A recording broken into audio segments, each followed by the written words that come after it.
On today's episode, I'll be talking about the 2006 tragicomedy Little Miss Sunshine. If you're looking for a man with no plans or programs, and he always leaves a chance to hold hands for romance, or you're looking for the Luke with an old man or cold hands, creature of the night, heads for the spotlight, I'm here to welcome you to Brandon at Random Review, a method when I choose.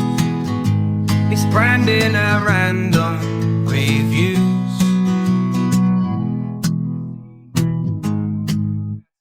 All right, everyone, welcome to Brandon at Random Reviews, covering one unsystematically chosen topic at a time. If you like listening to a guy recap and review movies in weekly episodes, then look no further. To keep up with the newest content, you can find Brandon at Random Reviews on most major video and audio platforms, as well as all popular social media sites. If you enjoy this, please like and subscribe. I use content engagement as batteries in my Discman when I'm practicing the talent portion of my beauty pageants. Alright, as I mentioned, our movie today is Little Miss Sunshine, released on August 18th, 2006. Runtime 101 minutes. This movie is rated R by the Motion Picture Association of America. Budget $8 million. Directed by Jonathan Dayton and Valerie Ferris, the rare director duo. They also made a movie called Ruby Sparks, which I've never seen. Kind of sounds like a porn star name, but I'm going to let that go. Battle of the Sexes, which is a movie with Steve Carell and Emma Stone, and it's about men and women, professional tennis players, I guess we'll call them. They've also done a bunch of documentaries and music videos. Music videos is where they really made a name for themselves. For the writer, we have Michael Arndt. He also wrote Toy Story 3, which is, in my opinion, it's overrated. I'm not a huge fan of Toy Story 3. I think that they went too all in on trying to tug at your heartstrings and really make you feel emotional. And they just kind of forced it for me, but it's neither here nor there. He also was a writer on The Hunger Games Catching Fire, which is based on a book, so he didn't really come up with that story. And he also wrote Star Wars Episode 7, The Force Awakens. At least he was a co-writer. I'm sure he was not the sole writer on that movie. For the composer, we have Michael, Dana, and Devachka. They also did the score for Fracture, which is, I believe, is that the one with Ryan Gosling and Anthony Hopkins, maybe? I can't remember. They did Lakeview Terrace, where Samuel L. Jackson plays a neighborhood cop, and he's basically like a psychopath, I think. They did 500 Days of Summer, which is a pretty fucking solid movie. I really like that one. And Going the Distance, which I was not a huge fan of, because I'm not big on Justin Long. I don't mind him. I just don't want him to be the star of a movie. It is what it is. For the cast, we have Abigail Breslin, who plays Olive, and she was in the movie Signs, which is an M. Night Shyamalan movie. I actually really like Signs, despite all of its flaws. She was in Definitely Maybe with Ryan Reynolds, and that one was okay. I found it very forgettable, I guess I'll say. And she was in Zombieland. I think she was in the second Zombieland as well, but that's the one where the zombie apocalypse has happened, and it's a comedy. Jesse Eisenberg is the lead, and he meets up with a couple of other people, including Woody Harrelson and Emma Stone. I believe Emma Stone plays her sister in that movie. Greg Kinnear plays Richard. He was in You've Got Mail. Pretty solid little romantic movie with Tom Hanks and Meg Ryan. As Good as It Gets is the one with Jack Nicholson and Helen Hunt, where I believe Jack Nicholson, if I'm not mistaken, was madly in love with Helen Hunt, but she was way younger than him. And he was also a very big pompous asshole. And he was also in the movie Stuck on You with Matt Damon, which is basically just a forgotten movie that I've never seen, but I've always kind of wanted to watch it just for funsies. Paul Dano plays Dwayne. He was in There Will Be Blood. I would say that was his breakout role, not so much this movie. There Will Be Blood, he is very good in, but of course he's in it with Daniel Day-Lewis, so he was never really going to get quite the amount of attention for that role as he should have. He was in The Batman. He played the Riddler, and I really enjoyed The Batman. I will say that I enjoy a little bit more action than that movie really portrayed. I know I love that they did all of the detective stuff because that's what Batman's really all about, but I wanted a little more excitement. It's a movie. It's not like I'm reading a book. If I was reading a book, it would have been, the best I could have asked for. And he was also in the movie Prisoners with Hugh Jackman and Jake Gyllenhaal, and that one's really solid. Very fucking crazy movie if you ever get a chance to watch it. We also have Alan Arkin, who plays Edwin. He was in Argo, which was the one that starred Ben Affleck, and Ben Affleck actually directed that movie as well. And it's about the people who pose as like a movie crew to sneak out of a country. I can't remember really what it's about. I don't want to get too far. He was in Glengarry Glen Ross, which is a solid movie. I believe it was based on a stage play, and it's just about a bunch of low level salesmen who really have to close out these deals to save their jobs. And he was also in Edward Scissorhands. And honestly, if you had told me that he was in Edward Scissorhands and I wasn't looking at his IMDb, I would not have believed you because I don't remember him being in that movie. But then again, I haven't seen Edward Scissorhands in a long time because I kind of think it's dog shit. Let me rephrase that. It's not for me. I don't think it's a good movie. I think it's kind of a ridiculous concept for a movie, but it's a Tim Burton movie. And if it's not a ridiculous concept in a Tim Burton movie, then what are we dealing with here? The only Tim Burton movies I really like are the Batman movies, but that's neither here nor there. Toni Collette plays Cheryl, and she was, of course, in The Sixth Sense, which I covered very recently with Haley Joel Osment and Bruce Willis, and she's amazing in that movie. She was also in Hereditary, which is one of the more well regarded recent horror movies to have come out. It's pretty solid. I don't know that maybe I waited too long to see it. It was just, and I think I said this last episode too, when I was talking about her, I should say. She was also in The Hours, and I think that was Nicole Kidman and Julianne Moore and maybe Meryl Streep. And I had kind of forgotten she was in that, but that's a pretty star-studded cast, so it's not hard to forget somebody as good as Toni Collette in that company. Steve Carell is our last cast member that I'll list here, and he plays Frank. He was, of course, in The Office. He played Michael Gary Scott, the branch manager of Dunder Mifflin Scranton, for 7 seasons.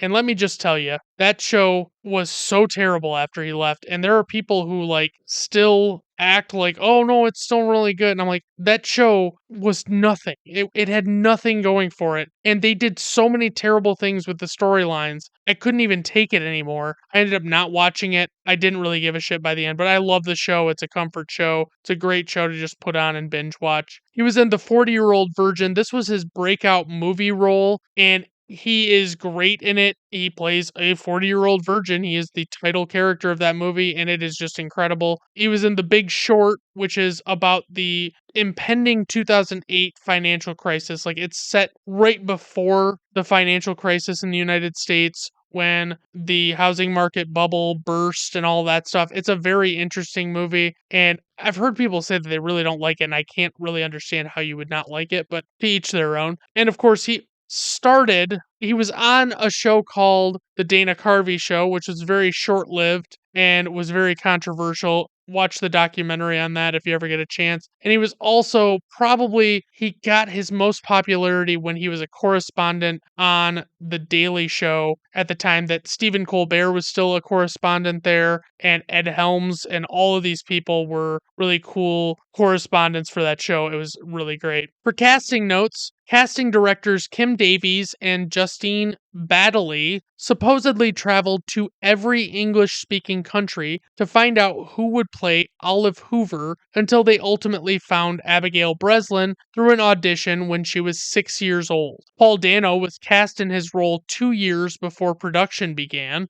Bill Murray was the original choice to play Frank. I believe the script was actually written for him. Other actors considered included Robin Williams, Alec Baldwin, and David Duchovny. Despite Steve Carell's minor popularity as a correspondent on The Daily Show at that time, producers feared he was not famous enough when they were casting, and ultimately, I will get into this later, but ultimately Steve Carell became much more popular before this movie ended up coming out. It was like they were casting him before he hit it big, really, and it was kind of crazy. But anyway, Thomas Hayden Church turned down the role of Richard, a decision that he said he later regretted. Ray Romano was also considered for that role.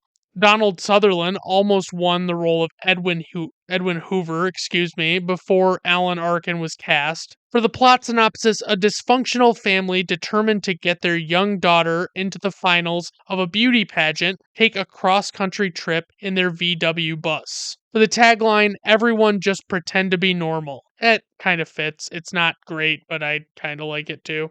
Alright, guys, let's just dive right into the plot of this motherfucking movie. So, of course, this movie starts off with cute little Abigail Breslin in close up, staring at a TV screen, mesmerized while watching a beauty pageant. Her character's name is Olive. Olives are a food that I refuse to eat, and any variety is I find them disgusting, but as a name, I suppose it's okay and I won't hold it against her. The beauty pageant is Miss America, and it features Regis Philbin's voice, rest in peace, announcing the winner, Miss Kansas. Naturally, as I mentioned, Abigail Breslin as a girl who would have been just under 10 years old when this was shot is a cutie, but is probably not a girl that you would really think of as being in beauty pageants.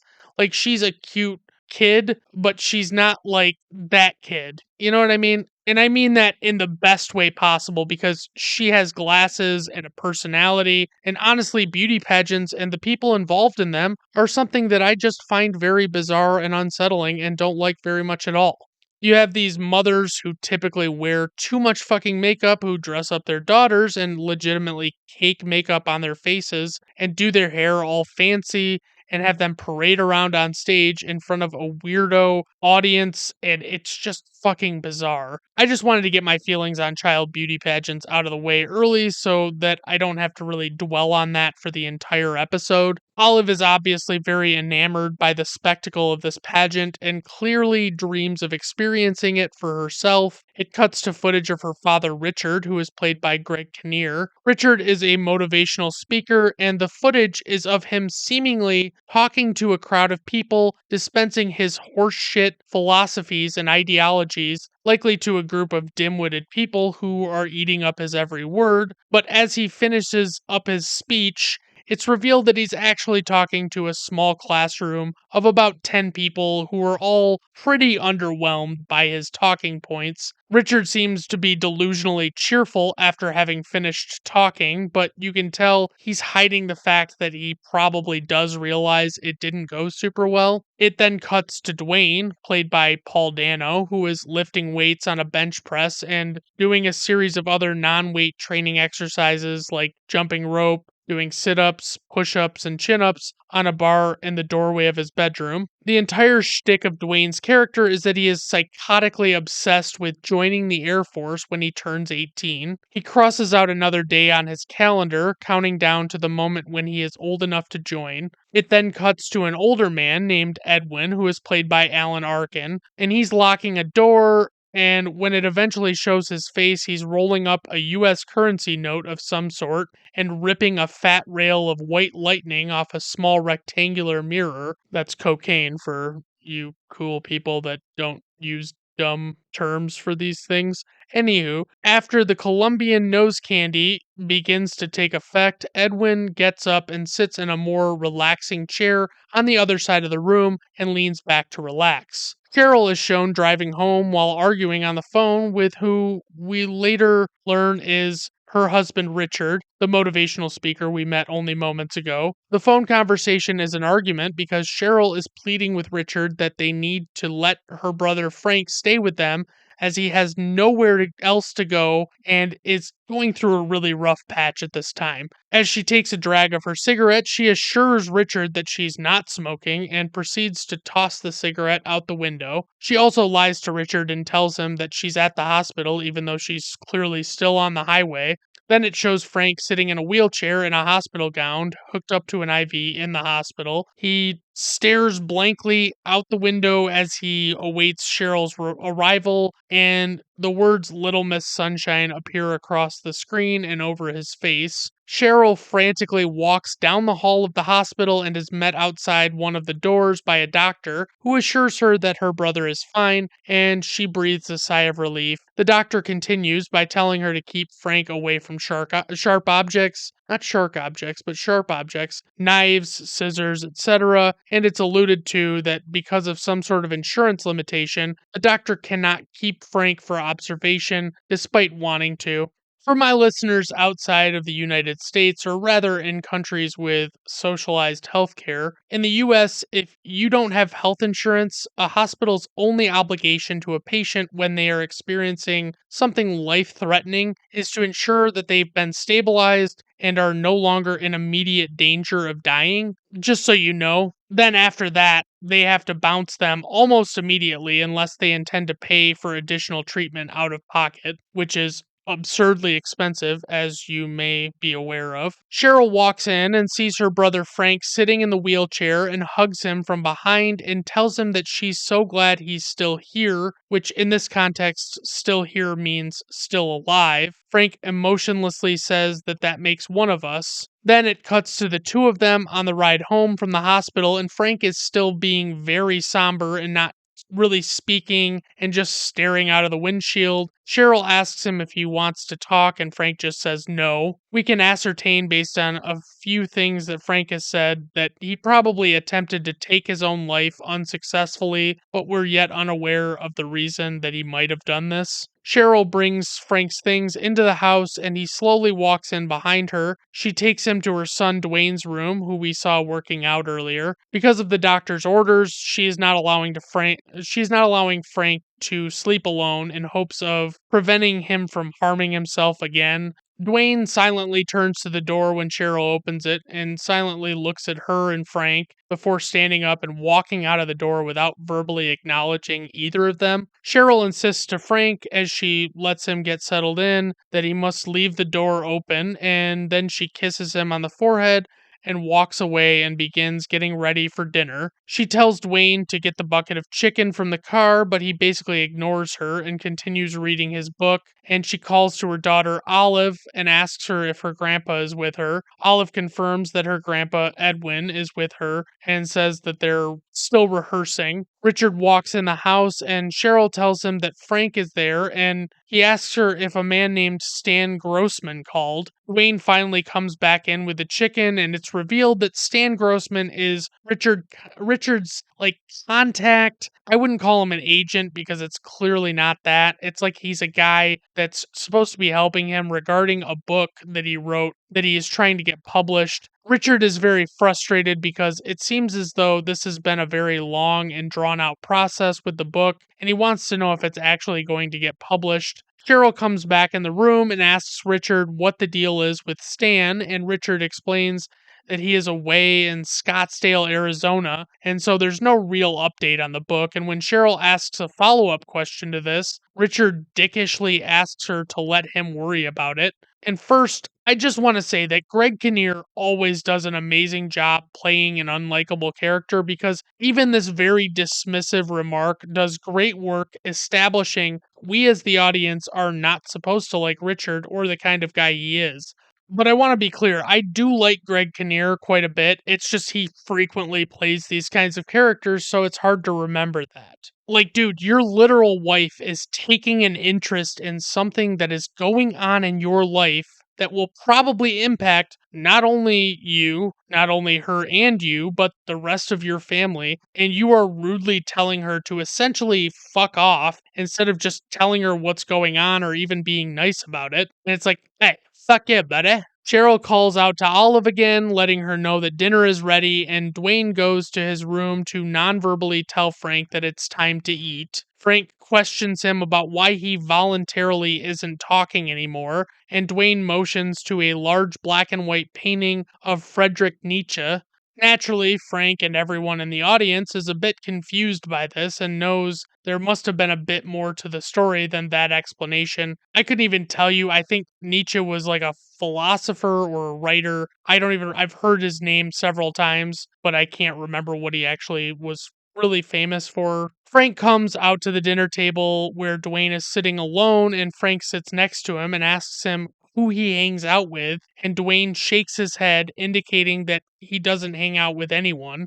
Dwayne frantically writes on a notepad the words, I hate everyone, and shows it to Frank, and Frank asks, what about your family? To which Dwayne underlines the word everyone that he has written. Richard comes to the table and haphazardly greets Frank, and Richard awkwardly sits down for a few seconds and doesn't really seem to know what to say, and then he just excuses himself to go get Olive and his father, Edwin. Cheryl comes to the table and insists that everyone have some salad, and Frank mentions to her that he noticed Dwayne has stopped speaking. She explains to Frank that Dwayne has taken a vow of silence as he wants to join the Air Force to become a test pilot, and he has opted to take the vow until he ultimately reaches that goal. Dwayne is 15 years old at this time, so he is supposedly taking this vow of silence until he turns 18. As Frank shares his disbelief over this very notion, Olive comes in and greets him and kisses him on the cheek.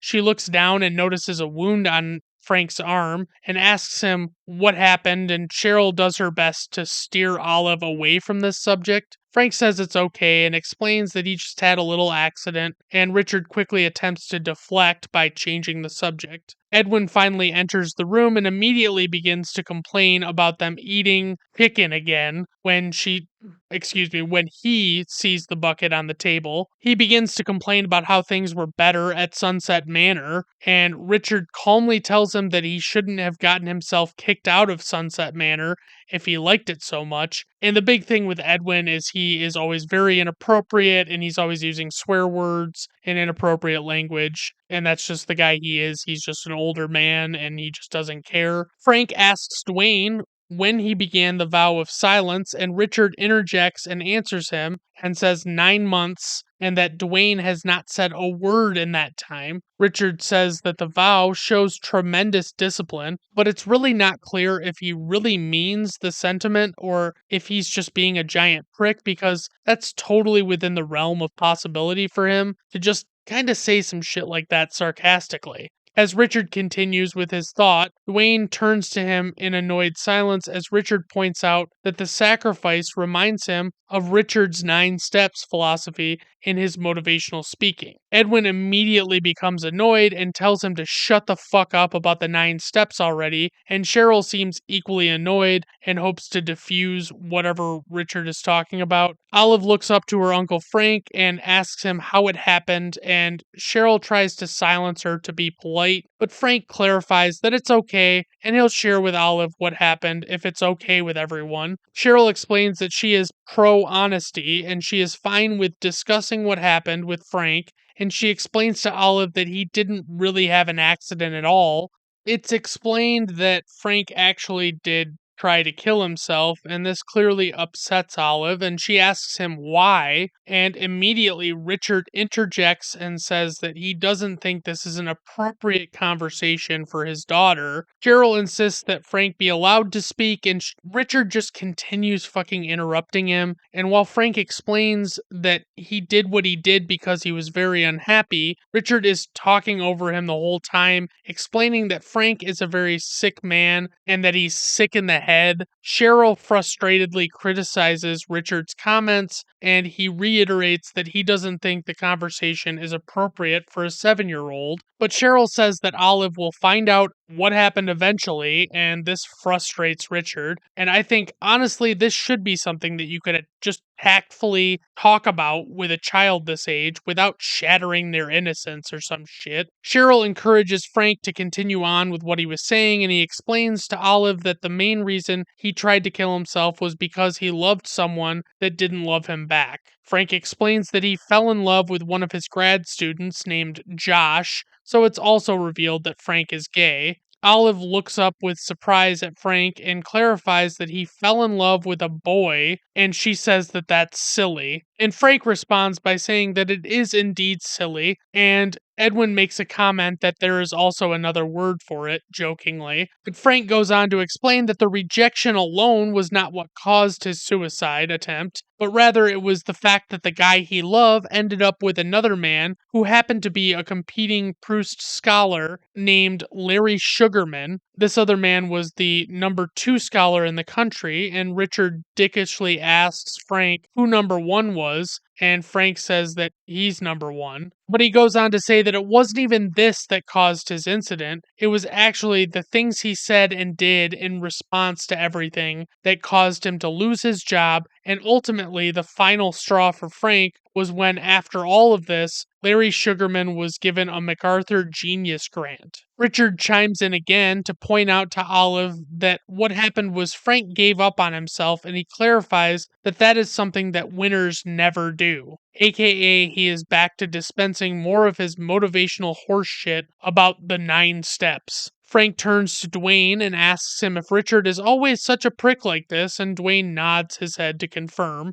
Olive begins talking about an Albuquerque beauty pageant, and it's established that Dwayne is not Richard's son during this explanation, but Olive was a contestant at this beauty pageant, to be clear. Olive explains that she placed second in the Albuquerque contest, and Frank asks her if she thinks that she has a chance to win the next pageant, and she says she thinks she does. When Frank tells her good luck, Richard again interjects to tell Frank that it's not about luck and that luck is a name losers give to their own failings.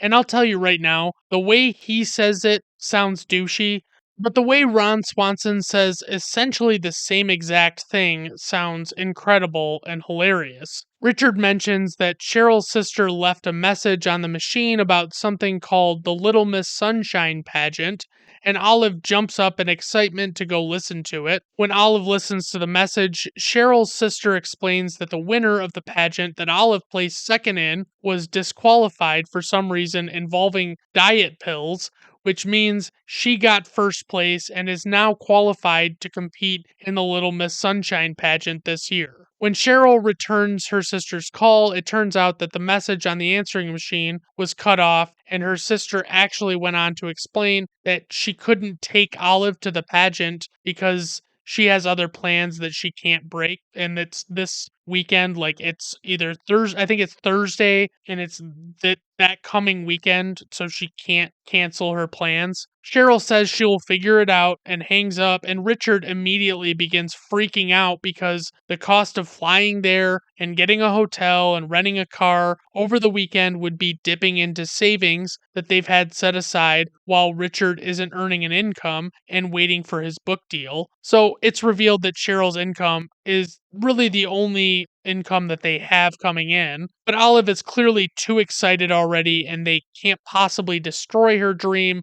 and not let her actually go to this. Cheryl can't drive because Edwin wants to come too, because he's been coaching Olive, and their Mazda Miata only fits 2 people uncomfortably. By the way, having a Mazda Miata as a family of at least 4 is insane to me, but it is what it is, especially if you're not like really wealthy and you don't have the means to have more practical cars. Also, fucking Mazda Miata, are you shitting me? They have a Volkswagen bus, but Cheryl can't drive it because it's a stick shift. So Richard says that he'll have to come with them and drive, but then Cheryl points out that they can't leave Frank alone and it would be too much to have their 15-year-old son Dwayne keep an eye on him. So they decide that everyone will have to go with them on this trip. And you may be thinking, why does Dwayne have to come with them? And well, given that Dwayne is 15 and it's going to be the whole weekend, I think it's safe to say that they don't want him stuck there alone in case something happens. He's not an adult, he doesn't have a license, all of that stuff.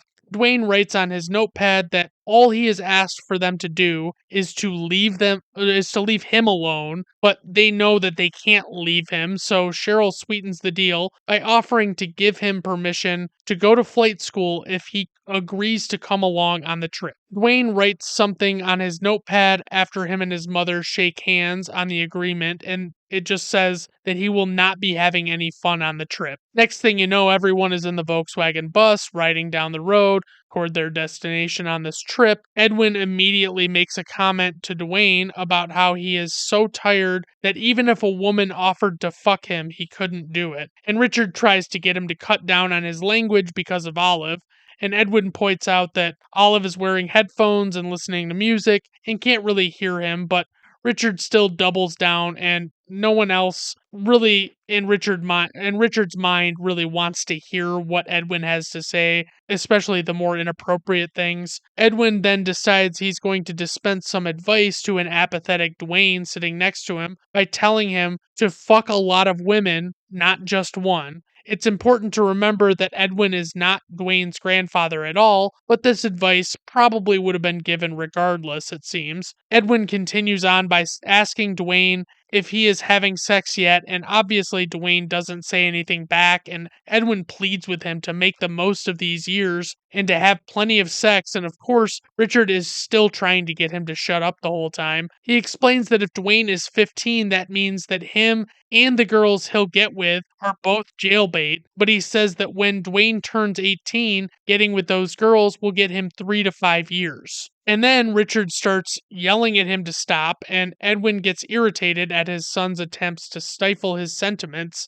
and yells that he still has Nazi bullets in his ass and says that Richard is as bad as those people at Sunset Manor. And we find out, because Frank asks, that he got kicked out of Sunset Manor for snorting heroin and getting caught doing it. Edwin tells Frank that he realizes Frank's a homo, but hopes that he can appreciate the fact that it was 4 girls for every guy at Sunset Manor, and it was a paradise, and now he's sleeping on his son's couch, and it's been awful.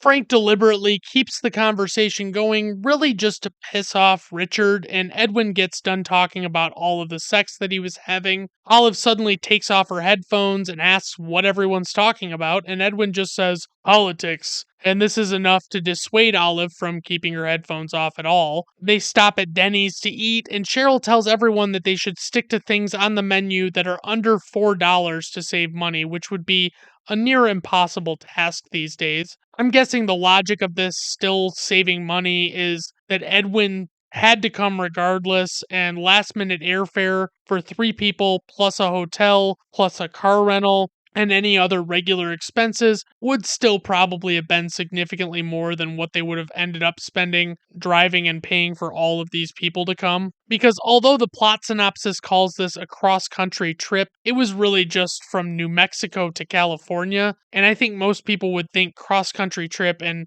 assume that that legitimately meant driving from the East Coast to the West Coast or something close to that. But I mean, you only have to pass through one state to get from New Mexico to California. Anywho, as they're ordering, Olive hesitates a bit and decides to get waffles a la mode after she finds out what a la mode means. I always kind of wanted to start an ice cream parlor named Remember the a la mode, but in yet another classic Richard moment when Olive is hesitating and says sorry to the waitress for doing so, he tells her that apologizing is a sign of weakness. Frank begins casually explaining the French meaning of the term a la mode, and Richard rudely tells him to shut up midway through the explanation. And I'm not paraphrasing. Richard actually says, shut up. Cheryl calls Richard out for the unpleasant remark, but she is nowhere near assertive enough about it because I'll be honest, and I don't usually try to sound like a Billy Badass about stuff, but if I had a spouse that talked to my sibling like this, I would not only divorce them on the spot, but I would also light them the fuck up for doing so before I could even get to the divorce part. And I like to think that my sister would probably do the same for me. Then, of course, Richard is determined to ensure that he leaves no redeeming qualities on the table by explaining to Olive that ice cream will make her fat if she eats too much of it. And this is written so well, this unlikable Richard character and his actions, that it also does the thing to me that I've had happen multiple times in real life, where I start to dislike otherwise likable people like Cheryl because she actually saw something in this guy and is now staying with him, and it kind of ruins her for me a little bit. Basically, everyone at this table chimes in to protect Olive and let her know that she can eat the fucking ice cream without any guilt. Then Richard doubles down and gets super manipulative by asking Olive if Miss America contestants that she idolizes are skinny or fat. Then the waitress brings her waffles with the ice cream on them, and Olive succumbs to the guilt and asks everyone at the table if they would like her ice cream because she's not going to have any. And we get this hilarious bit where everyone else at the table, other than Richard, talks about how delicious the ice cream is to her and eats it deliberately in front of her. And then she almost immediately caves and shoos everyone away from her ice cream, and she begins eating it just so enthusiastically. And Cheryl silences Richard when he goes to chime in with more of his bullshit again. After breakfast, Richard attempts to reach Stan Grossman again, but he has to leave a message, and he's clearly getting stressed out about not knowing what the fuck's going on with his book. As everyone is leaving the Denny's, they talk about how far they have to drive, and Cheryl offers to take over driving from Richard, since her theory is she has to learn how to drive the stick shift anyway. But when she gets in and attempts to get started, she's having trouble shifting, and Richard is trying to coach her on what she needs to do, but she can't really get it, so he gets increasingly dickish with her, of course, and then they switch spots and he still can't get it, which validates and vindicates Cheryl's feelings. I had to teach myself how to drive a stick shift. I never had anybody there to help me and walk me through what I needed to do initially. I had to drive quite a long time before somebody was sitting in a car with me while I was driving stick shift that knew how to drive it and could give me pointers. I struggled so fucking bad, but I eventually learned and got pretty decent at driving one. But I think it's one of the more frustrating things to learn because you see people driving manual transmission vehicles in movies and it just seems so easy to do. But the reality is, it's hard even if you know technically what you need to do. And it's hard to find a good rhythm, and each vehicle has its caveats. So don't give up. Just be patient on that if you try and learn. So they take the bus to the shop, and the mechanic tells them that their clutch is shot and it will take too long to get a replacement with it being the weekend. Basically, he says like it'll be Thursday and it's like Friday or something. But he tells them that VW buses can be started in third gear if they, for instance, park on a hill and get the car moving before they try and start it. So basically, for the rest of this movie, they have to either, if they're not on a hill, push the bus to get it rolling when they can't find a hill, or they just cannot drive it. So Richard has to just start it that way, and then everyone who is pushing has to run around and jump in the side door on the fly, which would, of course, be very difficult and quite dangerous. So they get the bus going, and everyone settles in and seems kind of happy, but after a while, it has really devolved into Richard telling the story about how he started looking into the book deal, and everyone is struggling to hide their annoyance with him as they humor his story.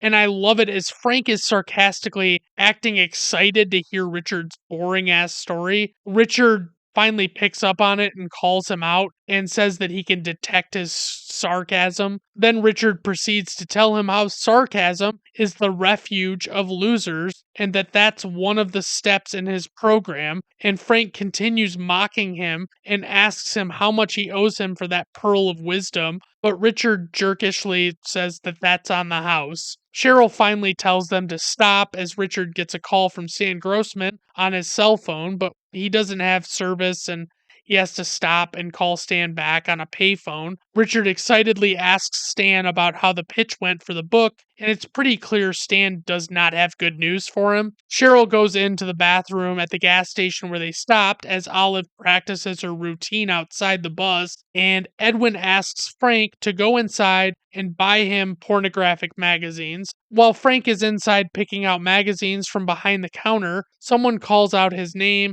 and it turns out to be Josh, the grad student that Frank had fallen in love with and was rejected by. It turns out that Josh is there with Larry Sugarman, the man he rejected Frank for, and they're having a spa week somewhere.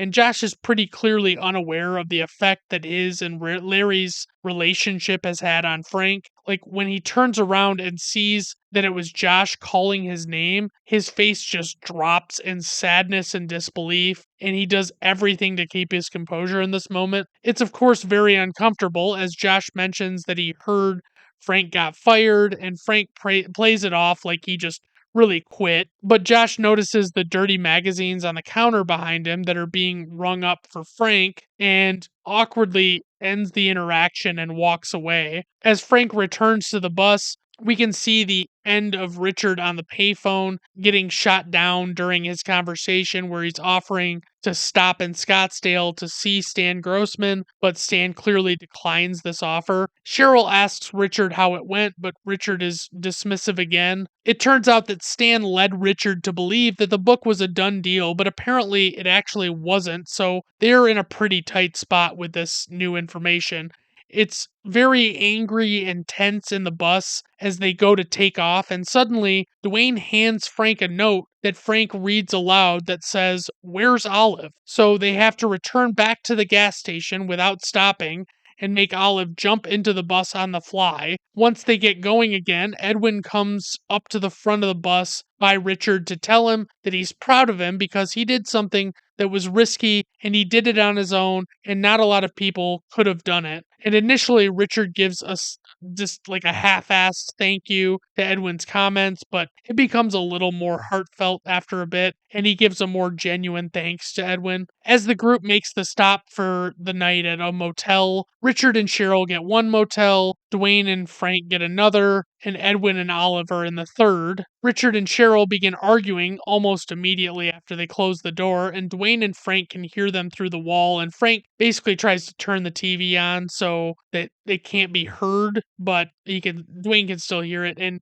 Dwayne seems so pleased as he hears his mom telling off Richard and criticizing his 9 steps approach to everything. Olive confesses to Edwin that she is nervous about the competition the next day, and Edwin gives her a little pep talk. Olive asks him if she's pretty, and he says yes, and when she tries to tell him that he's just saying that, he doubles down and tells her that she's the most beautiful girl in the world, and it's not her brains or her personality, but her looks alone. She tells him that she doesn't want to be a loser because her dad hates losers, and she's like got tears in her eyes as she's saying this. Like, obviously, her father is having this impact on her. And Edwin dispenses some of the best advice by saying that a loser is someone who is so afraid of not winning that they don't even try, and he tells her that she's trying so she can't possibly be a loser. It's this really sweet moment, and I love it dearly, and he wipes the tears from her eyes and tells her that he loves her before they go to bed. After Richard and Cheryl's argument, there's a lot of tension as they're both sitting on the bed in silence, facing away from each other. Suddenly, Richard puts on his shoes and says he's going to fix this, but of course, no one really knows for sure what that means but him. So he goes outside and he hops in the bus and tries really getting it started, but he realizes he can't, so he's frustrated, and he gets out and approaches these men on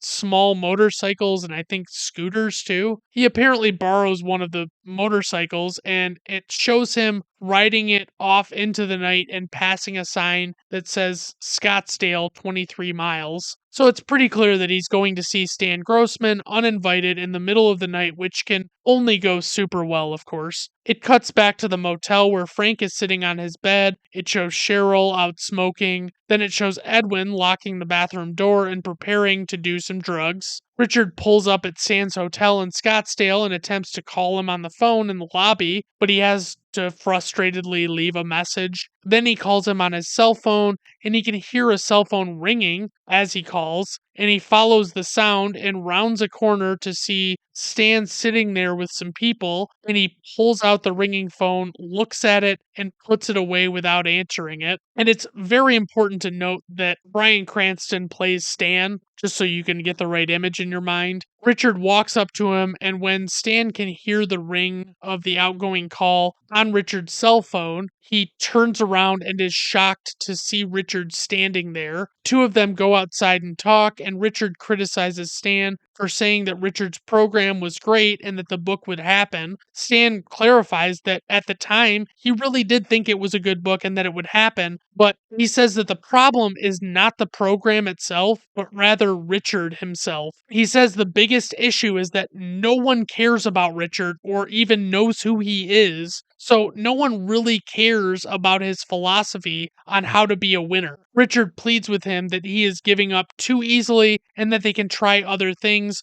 but Stan is convinced that the whole concept is dead in the water and that they should probably move on from it. Stan also explains that he pushed the book and the concept of it very hard to a lot of people, and no one really went for it, and it's not really worth any further effort. Richard then doubles down and says that this is what the 9 steps are all about and acts like he's making a big declaration by telling Stan that he is out of the deal, like Stan gives two shits about that. The next morning, Richard and Cheryl are laying in bed, sleeping, and are awoken by Olive. Richard asks her what's going on, and Olive says that Grandpa won't wake up. So it cuts to them following an ambulance in the bus to the hospital and sitting in the waiting room. Olive is asking her various family members in the waiting room if they would like to take an eye test that she found. Cheryl tells her to put the tests away and gathers everyone for a family meeting and explains that the doctors are doing everything they can for Edwin, but she basically has to gear them up for his eventual passing. Then the doctor comes in and explains that Edwin did pass and it's likely that he went to sleep and just never woke up. The doctor explains that someone else will be in to discuss how they'll handle the remains. A woman comes in and introduces herself as their bereavement liaison and discusses how she can help them. When Richard explains that they have already made funeral arrangements in Albuquerque, the woman explains that they'll need a permit to transport the body across state lines. Richard explains that they're trying to get to Redondo in California by 3 p.m. that day, and she very clearly states that that is not likely to happen. Richard tries to convince her to allow them to leave Edwin's body there at the hospital so they can go to the pageant with the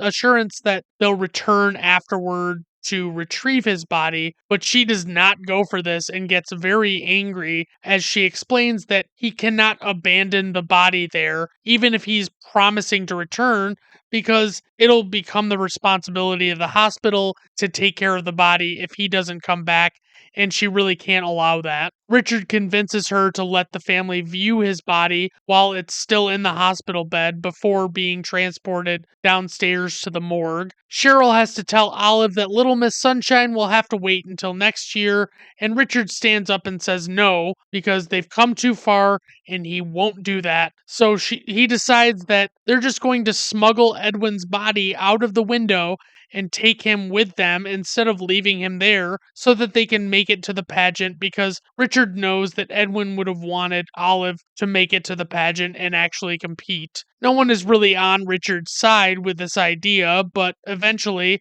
they can see how frantic and grief-stricken he is, so they get the ball rolling on smuggling this body out of the window of this hospital room, which is slightly above the ground floor. Now we're really suspending our disbelief a lot as they're successfully pulling off this operation, and somehow no one is around to see it happen, either outside or inside, during what I would assume would be like busy hours for this hospital. Cheryl, Frank, and Dwayne carry the body out to the bus and stuff it in the back, and then they get the bus going and hop in, and it's been established that they were about 2 hours away from the pageant when they were at the hospital. As they get on the road, Olive is clearly conflicted and worried about what might happen, and although he seems conflicted and probably doubtful about the existence of heaven, she interjects and says that she thinks there is one, and Frank asks her if she thinks that he'll get into heaven, and she says yes. Oh my god, this VW bus probably gets the abso-fucking-loop worst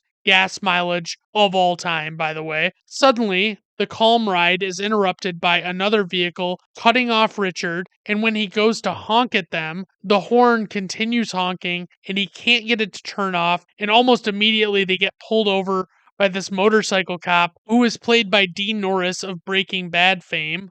The officer asks Richard to get out of the vehicle, and in Richard's panic, he thinks the officer is going for the rear where Edwin's body is, and he tells the officer not to go in there. Then, of course, the officer believes something is up and informs Richard that he now has given him probable cause to search his trunk. Richard repeatedly says to the officer that it's not illegal. He just like is muttering it, and it's like not really clear what he's talking about in the officer's eyes, I should say. But as the officer opens the hatchback, the dirty magazines that Edwin had just fall from on top of his body and onto the ground below. And the officer looks down at them and asks Richard to come back there as he picks up the magazines and looks at them and tells Richard that he loves that kind of thing and that Richard is not in trouble for something like that. Like, this cop just thought Richard's behavior was a result of embarrassment over liking nudie magazines. Richard then pretends like he is some kind of weird closet degenerate behind his family's back to garner favor with this officer. The officer takes the magazines, with the exception of Frank's gay pornography, and sends Richard on his way. Once they get going, Olive is doing her eye exams that she found in the hospital lobby.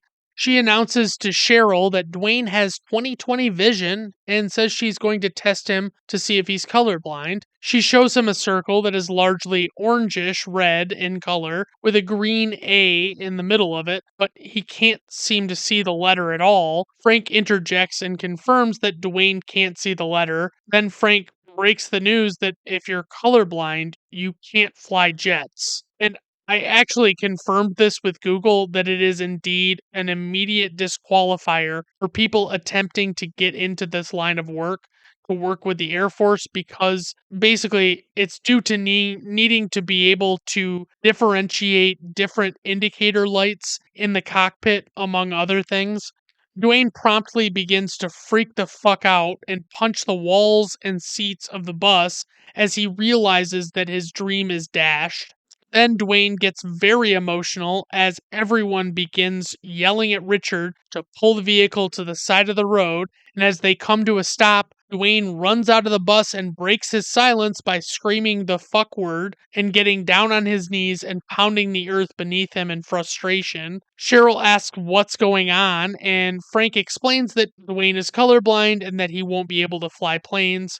She goes down and stands next to him and tells him that she's sorry, but almost immediately changes gears to try and get him to hit the road again, basically. But Dwayne says that he's not going, and Cheryl says to him that better or worse, they're his family, and Dwayne says that he doesn't want them. Dwayne proceeds to point out that Cheryl is divorced, Richard's bankrupt, and Frank attempted suicide, and he calls them all losers. He tearfully pleads with his mother to just leave him there and not make him get back on that bus. Cheryl comes back to the other three and says that she really doesn't know what to do, but she knows there isn't much time because they can't be late to the pageant because they're very strict about that kind of thing there. Richard asks Olive if she would like to try and talk to Dwayne, and despite Cheryl's protest, Olive immediately makes her way toward her brother. She just wordlessly saunters down the hill where her brother is sitting and crouches next to him and puts her arm around him for a few seconds, and Dwayne just says, "Okay, let's go." The two of them go back up to the bus where the other three are standing, and Dwayne apologizes to them for what he said when he was upset and says that he didn't mean it. They quickly get back on the road and make their way to the Redondo Suites where the pageant is being held, but they realize that they took the wrong exit, and Richard has to cut into a parking lot and refuses to stop for any reason so that the bus can keep going. And they're forced to use unauthorized means to cut between the parking lot and make their way to their destination. Like, basically, they just have to jump a whole bunch of curbs and stuff. Frank rushes inside to register Olive, but when he gets to the table, he's met with resistance by the woman behind the table because they're a few minutes late. And the woman is played by the one and only Beth Grant for the second movie in a row. She plays an unlikable psychopath who is completely unreasonable and says that to allow them to sign up would be giving them an unfair advantage over the people who showed up on time. And just as Richard gets on his knees and pleads with the woman, the man next to her interjects and says that he can just put them into the system and that it will be no problem. Olive looks over and sees Miss California signing autographs, and she rushes over to meet her, and they talk about their talents for a bit as she signs the autograph for her. With desperation in her eyes, Olive looks up and asks Miss California if she eats ice cream, and she says that she loves ice cream, and her favorite flavor is chocolate cherry Garcia, although she denotes that it might actually technically be a frozen yogurt. For those that don't know, Cherry Garcia is a flavor of Ben and Jerry's and is actually an ice cream, not a disgusting yogurt. I'm sure there are probably frozen yogurt varieties of the original, but I don't think they ever made a chocolate Cherry Garcia. Anywho, chocolate Cherry Garcia frozen yogurt, I should say. The original flavor is vanilla ice cream with chunks of cherry and fudge mixed into it. The chocolate version is a special edition that utilizes chocolate ice cream instead of vanilla. The original name of the flavor is a play on the name Jerry Garcia, who was the lead guitarist and a vocalist for the band The Grateful Dead. He wasn't the lead vocalist, of which he was a co founder during the counterculture movement of the 1960s. As you can imagine, the band is very commonly associated with hippies and drug use. Garcia passed away in 1995, the year after he was inducted into the Rock and Roll Hall of Fame. The Grateful Dead is a solid band, and although they have a few decent radio friendly songs,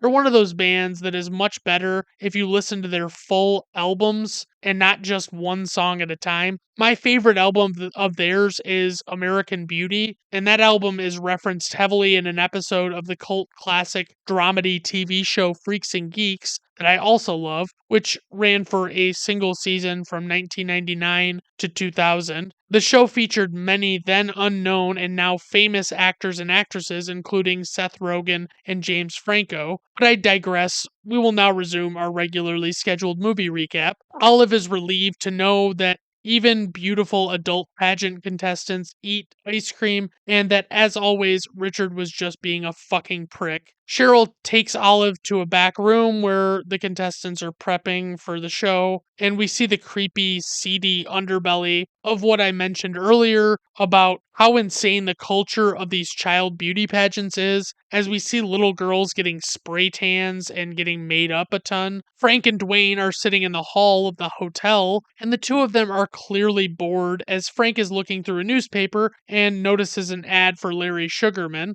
Dwayne notices some contestants run by in their little overdone dresses and says to Frank that they should just get out of there. The man who registered them comes up to Olive and asks for her music that she'll be dancing to, and when she gives him the CD from her Discman, he looks at it confused and asks her if she chose the music, and she just says that her grandpa chose the music. Richard gets in touch with a funeral home who comes to retrieve Edwin's body from the back of the bus, and Richard looks very somber as they drive away. And I will say, this movie is asking an awful lot of its audience to just suddenly feel bad for this man who has arguably been the biggest piece of shit he could possibly be leading up to certain events in this story. It's like, I feel a little bad for him, but all of the bad things I think of him outweigh that still because he's been so aggressive. Richard returns to the hotel and sits down in the crowd as the pageant is about to begin, and the host, who comes out to announce the start of the pageant, has my vote for the world's creepiest man ever. Like, you know that dumb bit that some people do where they're talking about somebody they like especially politicians, and they like to make that comment that the person in question is someone they'd really like to have a beer with. Well, this host is the absolute polar opposite of that for me. If I were forced to interact with this guy for any period of time, I would so urgently be trying to find a way out of the interaction that I wouldn't even attempt to be polite to escape. The show begins, and these very young girls are in these creepy, skimpy outfits, strutting around on stage. And when I'm taking notes for these movies that I'm doing episodes on, I have to pause a ton so that I can make notes without actually missing anything else. And during the scene where they're walking on stage, I had to be very careful because I felt like a creep. I mean, even watching it, I felt like a creep. But if I had to pause it while some super young girl in skimpy clothing was walking around on screen, I was going to feel irredeemably creepy, even with no bad intentions. And I do have to thank this movie for minimizing the amount of that I have to deal with as I watch it. It's Olive's turn, and she looks arguably the most normal by far of all the girls on stage, and she just seems like a regular girl walking around for everybody. Richard turns to a man he is sitting next to in the audience and asks him if he has a kid in the show, and the man has this look on his face and he like removes his earplug and turns to Richard, and instead of answering the question, he just asks Richard if this is his first time at one of these pageants. And when Richard says yes, the man just puts the earplug back in and returns to watching the show. And sure, that guy is a douche, but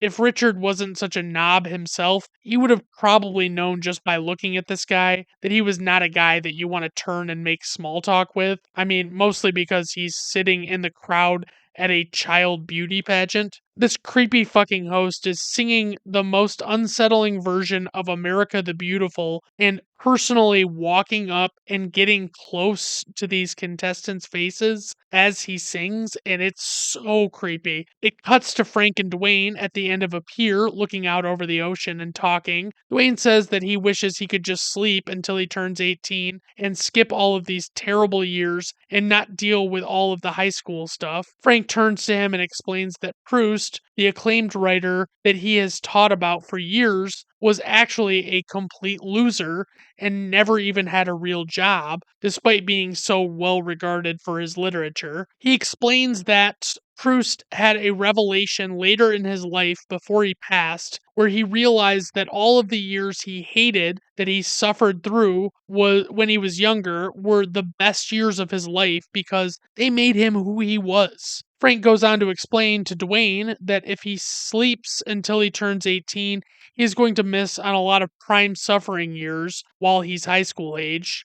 Then Dwayne's response is to say fuck beauty contests because life is just one beauty contest after another. He says people go to school, then college, then start a job, and it's just terrible. And he says fuck the Air Force Academy because if he wants to fly, he'll figure out a way. Frank tells him he's glad he started talking again, and then jokingly says that Dwayne's not as stupid as he looks. Dwayne just smiles and says no when Frank asks him if he wants to go back to the hotel, even though he kind of knows they're going to have to go back. It cuts back to the pageant, and the talent portion of the competition is beginning. There's no nice way to say this, but it turns out that even for children, these contestants are pretty lacking in talent. They're mostly just singing or dancing, and they're all pretty terrible at their chosen performance. Frank and Dwayne return to the show, and Frank heads for the audience as Dwayne makes his way backstage.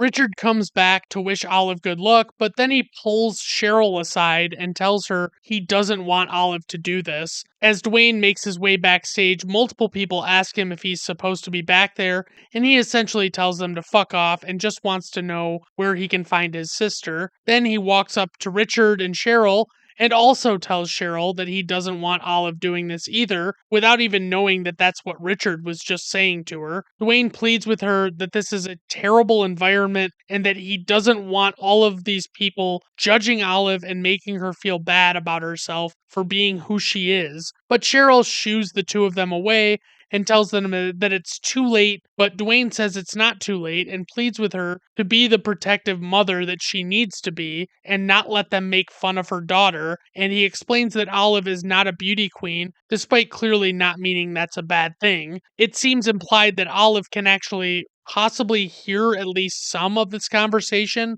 potentially, but it's not like very clear if she can or not. But if she heard him say that about her not being a beauty queen, then her feelings would logically be hurt, especially with how young she is. Dwayne tells Cheryl that if she's not going to do anything, that he's going to take matters into his own hands and stop Olive from participating. But they come to get Olive to bring her out for a performance before anything can really happen. And as the stage coordinator is being very insistent that it's time for Olive to go, Cheryl sits down behind Olive and assures her that if she doesn't want to do this, she doesn't have to, as Olive seems to have some level of reluctance about going out there. But Olive takes off her glasses and puts on her top hat and just heads out to the stage. Cheryl, Dwayne, and Richard wish Olive good luck as they see her walking away, and Frank joins them as they go to sit down in the audience and watch her perform. Olive nervously walks up on stage and summons the host slash MC creepy guy over to her, and she says into the microphone that her performance is dedicated to her grandpa who taught her all of her moves. The MC asks her where her grandfather is right now, and she says in the trunk of their car, and the MC doesn't really know what to make of this and then just says okay. Suddenly, the song Super Freak by Rick James comes on, and Olive begins dancing to it. She dances very suggestively as the song progresses, and the audience watches in stunned disbelief as this little girl is like tearing off layers of her outfit like some kind of showgirl. It's clearly making everyone a little uncomfortable what Olive is doing on stage, as it is very over the top, but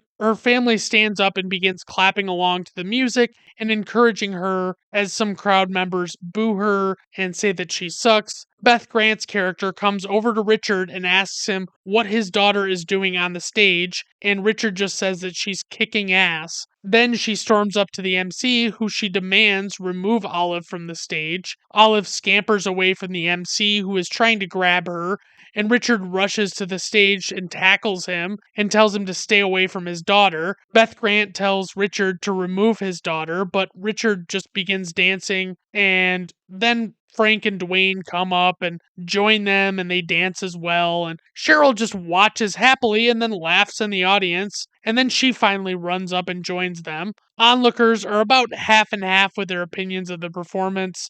The uptight assholes seem to hate it, but the other ones seem to enjoy it, and it's like just lighthearted fun to them. But eventually, the music gets cut off, and the family is just awkwardly standing on stage in the sudden silence. It cuts to the five of them sitting outside of an office as Beth Grant is yelling at a police officer inside. The police officer comes out and informs the family that they are free to go if they promise to never enter their daughter into a beauty pageant in the state of California ever again. Frank turns to them and says that he thinks that that's something they can live with, and then they head back out to the bus and tell Olive that her grandpa would have been really proud of her, and they push on the back of the bus to get it going again before they hop in. And they break through the gate at the toll booth and shock Beth Grant again before hitting the open road, and we roll credits. All right, so trivia for this movie: the production crew made sure Abigail Breslin really was listening to music in her headphones to keep her from hearing Alan Arkin's profanity laced scenes. All of the girls acting as participants in the Little Miss Sunshine pageant,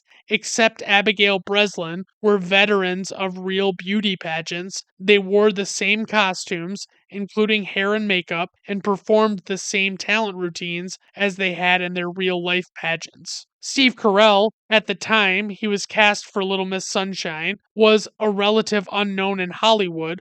According to an article in Entertainment Weekly, the producers of the film worried that he wasn't a big enough star and didn't have much acting experience. However, between the time the film was shot in the summer of 2005 and its release in the summer of 2006, Carell became a huge success as the star of the high-grossing film The 40-Year-Old Virgin from 2005 in August of 2005, and the leading character of the popular NBC Emmy Award-winning series The Office from 2000 that started in 2005, which premiered in March of that year. and for which Carell won a Golden Globe in 2006 for Best Lead Actor in a Comedy Television Series. In the span of just 1 year, Carell had become such a star that the producers had gone from protesting his casting to tapping him to do prominent promotion for the film.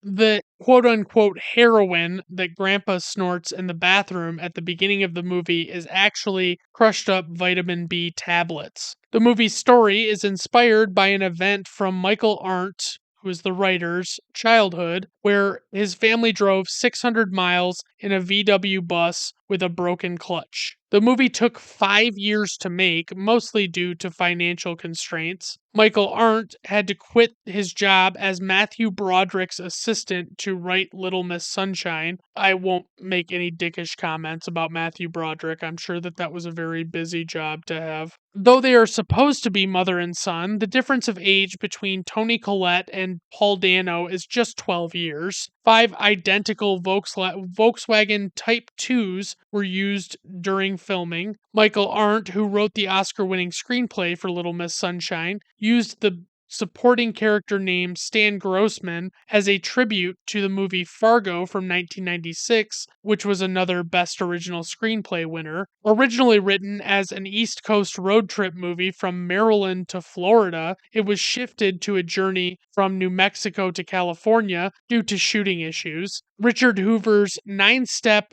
refuse to lose program includes these steps. So number 9, refuse to lose. Number 8, reject rejection. Number 7, think big, act big, be big. Number 6, trust and be trusted. Number 5, good enough is never good enough. 4, say no to the negheads. Number 3, no hocus pocus, just focus. Number 2, aspiration, inspiration, perspiration. Number 1, giving up losing, finding a new address in a winner take all world. Wow. He never actually says any of those throughout the movie. He just references that like that's one of the 9 steps or something, and you don't really know what they are, but that's shocking. So on to info and ratings. Opening weekend for this movie, it only made $371,000. Worldwide gross $100.5 million. IMDb rating 7.8. Letterboxd rating 4.2. Rotten Tomato critic score 91%. Rotten Tomato audience score 91%. Personal rating 5 out of 5 stars. Praise for this movie. It's absolutely fucking heartwarming and very well written. There are so many lovable and hateable characters on screen that really are brought to life by so many great performances. I wouldn't say that any person at all in this movie does a bad job of acting at all. For criticism, presumably because Richard is driving most of the time, no one ever subtly comes up behind him and just snaps his neck, because honestly, if this were a real person, I'd like to think that probably would have happened. Not condoning violence or murder, but I'm just saying this guy is a big piece of shit. Alright, everyone, thank you for stopping by. I do appreciate it. Have a good rest of your day. Bye now. I'm here to welcome you to Brandon at Random Review, a method when I choose. It's Brandon at Random Reviews. What you hoped you would see is half blind with hats tied, with all the dates of release for Footloose, The Dark Knight, a Kurt Russell brain freeze, Rear Windows and Gaslights. I'm Billy and your Meg, Sharon Stone, the leg spread. The part starts with the eggs, you won't stop till you're dead. I'm here to welcome you to Brandon at Random Reviews. No method when I choose. It's Brandon at Random Reviews.